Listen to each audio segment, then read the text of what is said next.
From the three monster tales of sci-fi terror comes the last movie, Monster on Campus, from 1958. This Jack Arnold directed piece of 50s sci-fi schlock is entirely the movie I was wanting from this set. It is played very much like a science fiction version of The Wolfman or Jekyll and Hyde, that kind of tale, as we follow our scientist at a university who buys this exorbitantly expensive prehistoric fish that has been preserved. Primitive fish like this were living before any creatures walked the earth. See, these fins are the beginning of legs.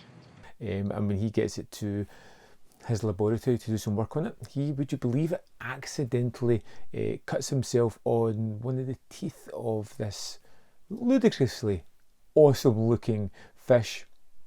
And so begins our Monster on Campus, because of the effects of this bite that has allowed things to go into his system. He changes into an almost Neanderthal man, causing utter carnage, killing and brutalising people, but waking up without any of the knowledge what has happened. What happened? Huh? Madeline.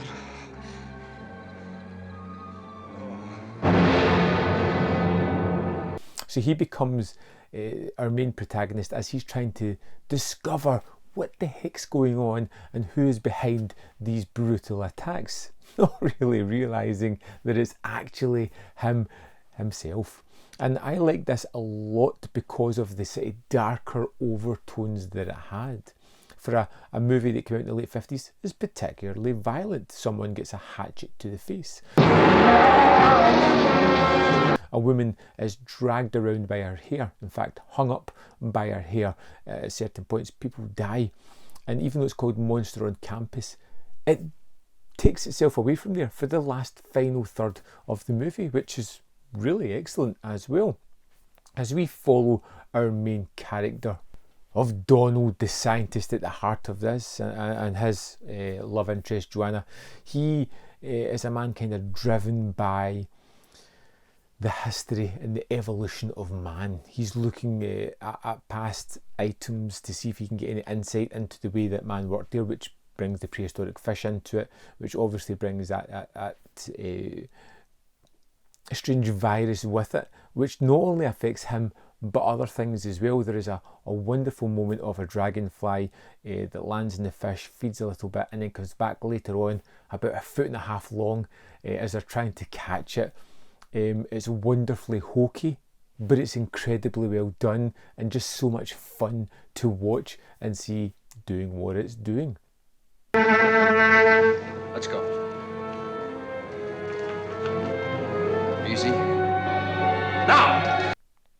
The whole plot and mystery and the various other people that are within the story really add to the kind of tension and surprise and the where will this movie end up quotient that it has, because unlike the other movies, I couldn't quite see where the finale was going to go here, because we obviously have Donald really trying to figure out who's behind all these murders, not knowing that it's himself, starting to understand that there is something wrong with this fish, that it has some kind of strange concoction that is affecting people and things round about it.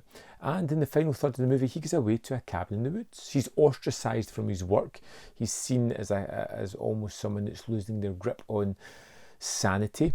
He's taken away and forced to really assess everything, but this is exactly what he needs. Time away to figure out what the hell's going on, and that's when we get to see our Neanderthal man in all its glory, as he kind of bursts out of his clothes, as he takes on the form of that ancient man and starts to rampage around the wilderness. And then Joanna comes up to visit him. We get other scientists and police coming up to visit them as well, and it takes for a rather strange, morbid finale, which I really liked, which I'm not going to get into here because I enjoyed it. It's a great surprise, something you should definitely check out. I thought the effects were really good in this one. A little bit hokey, and you can see the seams, but all in all, really effective and added to the tension. I loved the kind of campus setting at the start of the movie, almost as much as I loved the kind of wilderness setting at the end of it. I feel it was really kind of attuned with the story and had a lot to say. I thought the characters were wonderful, and I thought it was just a really fun, impactful 77 minutes. The kind of 50s science fiction schlock that I utterly adore. Monster on Campus Spoo is my favourite of the 3 movies from this set, which are all fairly decent movies. Is it as good as The Inner Sanctum or The Karloff at Columbia? Not quite, but it's still up there. Still interesting. And if you're a fan of movies from this time span or these type of movies, you're going to love it. I would love to know your thoughts on these movies.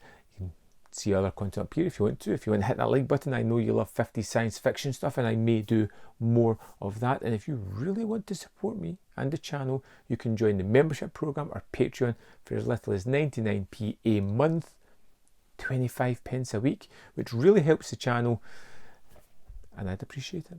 Thanks for watching, and I'll see you next time on Man v Film.